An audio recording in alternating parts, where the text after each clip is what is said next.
When pop singers turn to serious acting, the critics usually reach for their guns, and the bigger they are, the harder they fall. Well, they don't come much bigger than my next guest, who went into films after a highly successful career in pop music, both as one of the Supremes and then as a solo singer. For her first film, in which she took on the formidable task of portraying the legendary jazz singer Billie Holiday, she was nominated for an Academy Award. She's in London now for the opening of her second film, Mahogany, and for a series of concerts. Ladies and gentlemen, DianaRoss.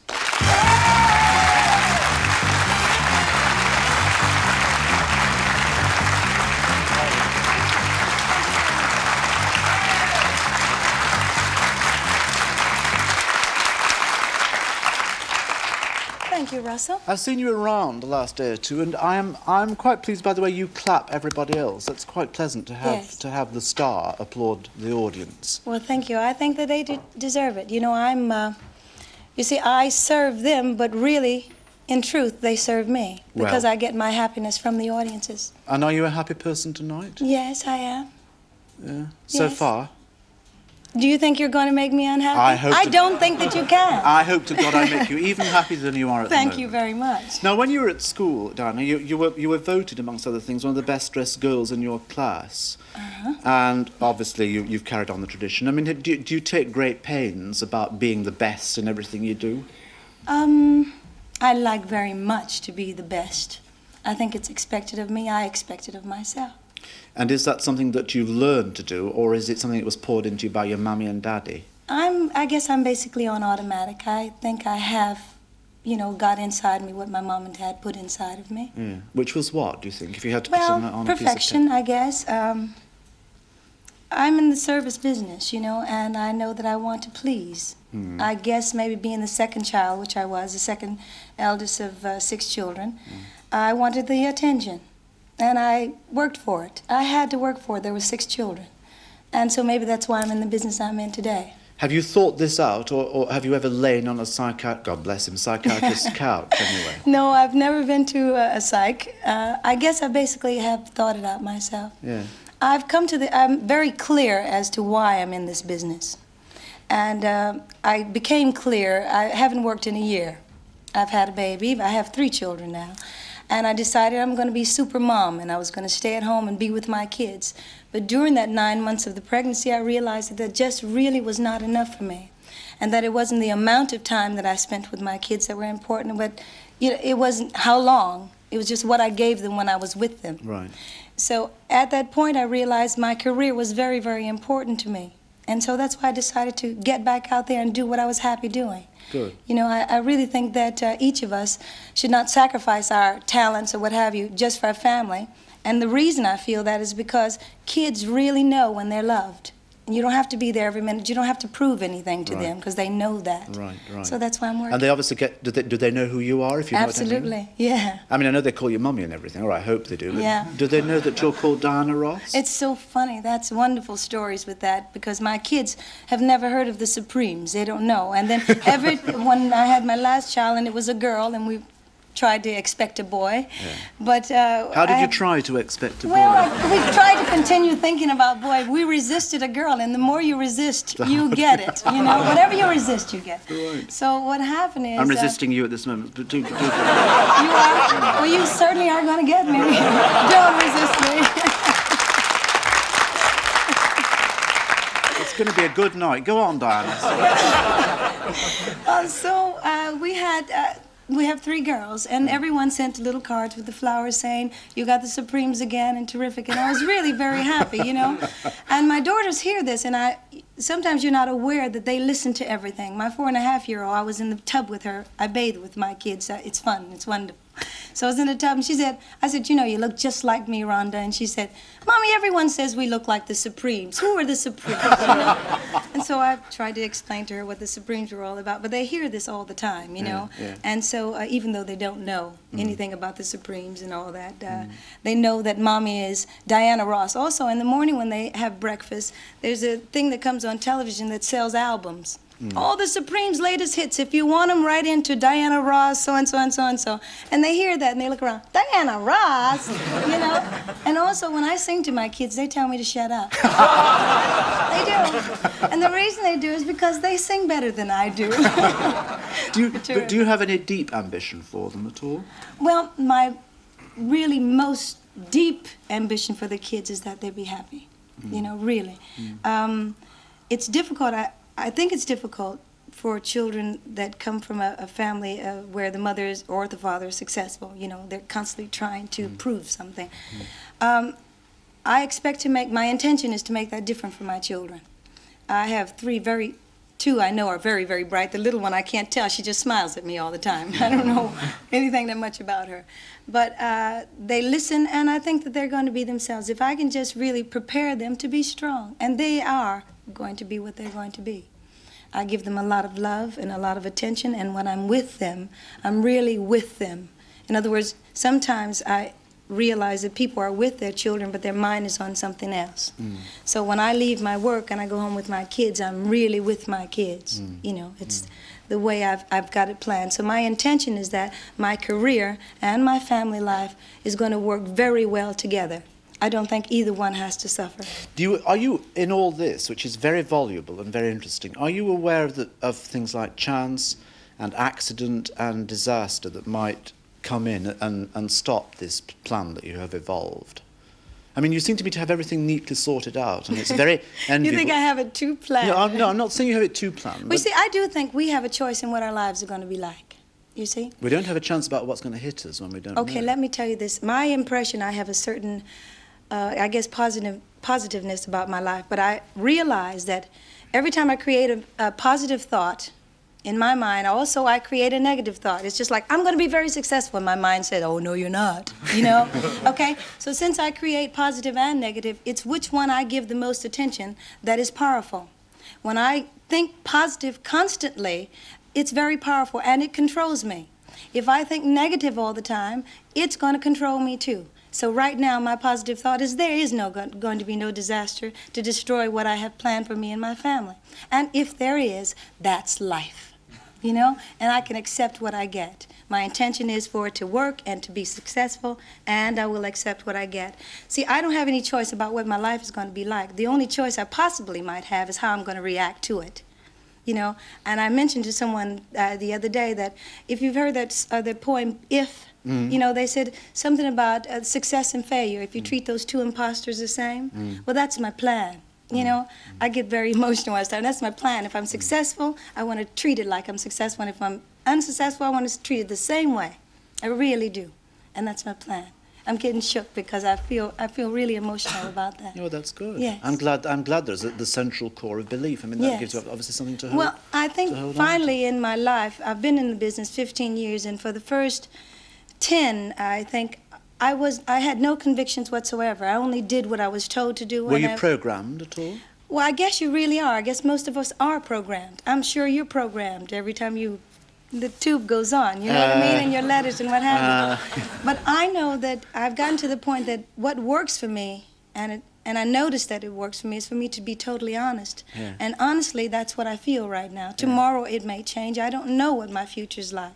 But I know that if I'm totally honest, I can't go wrong. The truth will set you free, you know, and that's what I feel. I have nothing to hide. Even though it's harsh at time, it is well, harsh that's at time. absolutely. You know, for instance, when you told the other Supremes that you were going to quit, then. Yes.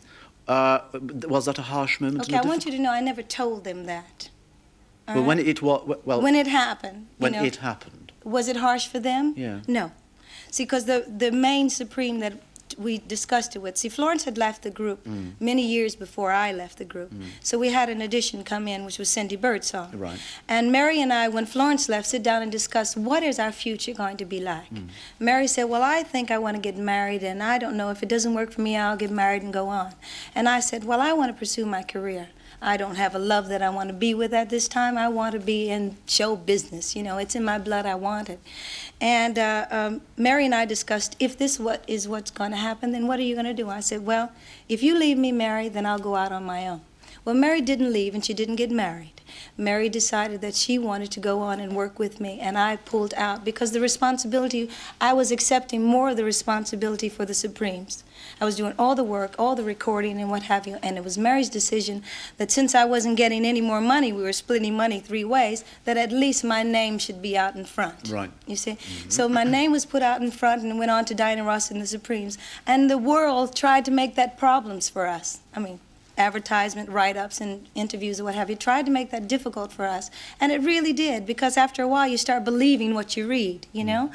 But Mary and I are very clear as to what the changes were and why they went the way they did.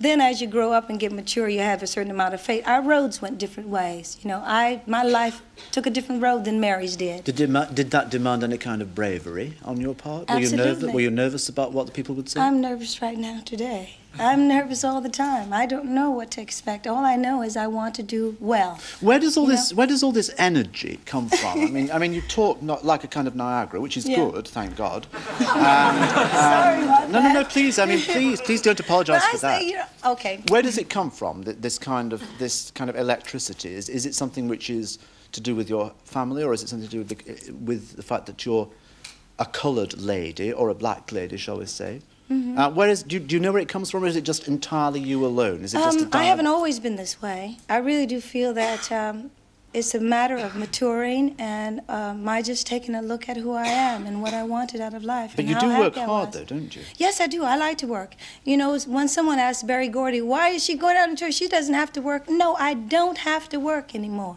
Not really. I can be with my kids. I enjoy it. I don't have to make any money on this tour. Yeah. I really don't.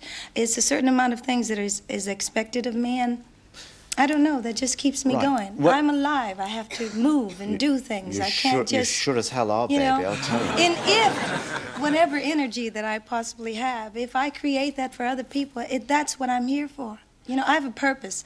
I never really knew what my purpose was until maybe a couple years. Are you into religion in any way? I think I'm on the path of a spiritual awareness.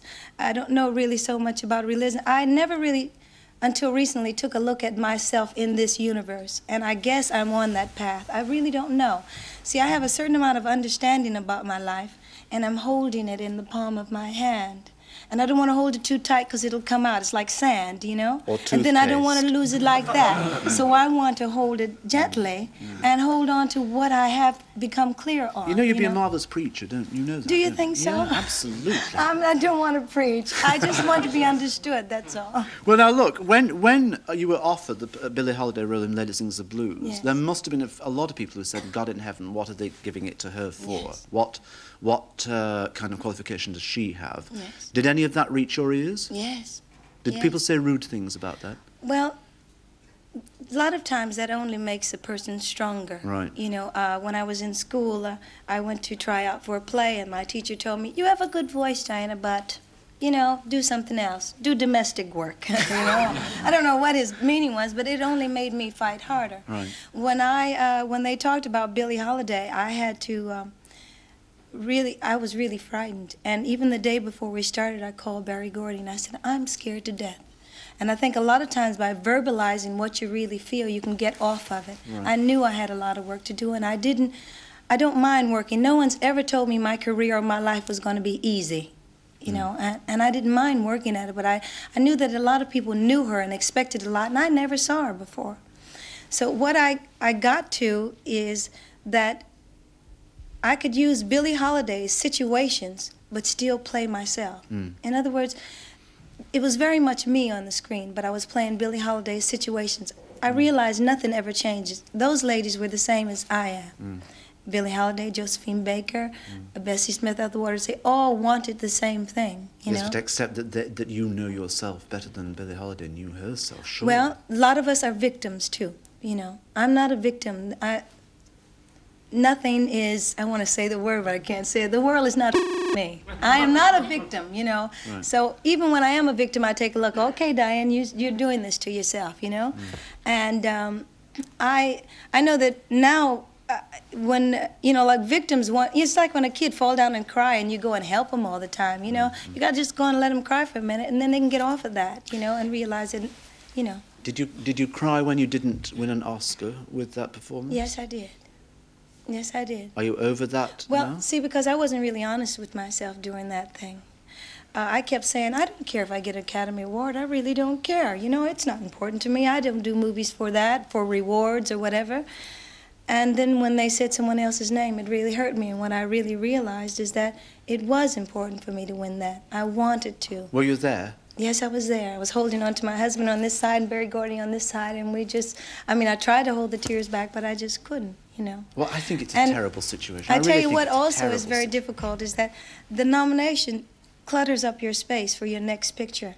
You know, you're constantly trying to prove something again. If you didn't ever have that, then you can almost make a fresh new start.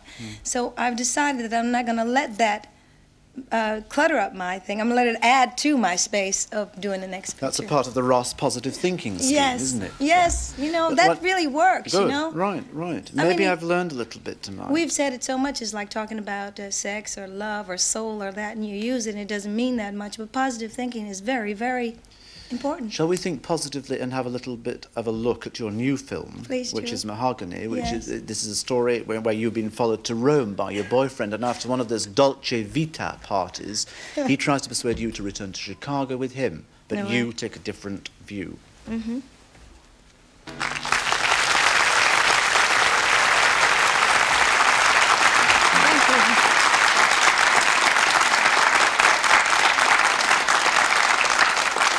There are some powerful moments in that movie, aren't there? I mean, I shan't give anything away, but a lot of peculiar things happen to you. It's also a very beautiful movie. Yeah, I mean, visually, I loved Rome when we went there, and it's just a lot of pretty things in the movie, and it's a kind of movie, I guess, a black woman never ever thought she would ever make. Really? In the Yes, best sense, very it's good. also old-fashioned. Do you know what I mean Yes, by that? yes, people I'm not- have said that. I mean, I really Oh, do. damn it. See, You mean that somebody said it before me? yeah, nothing's been said. This is never the first time, right?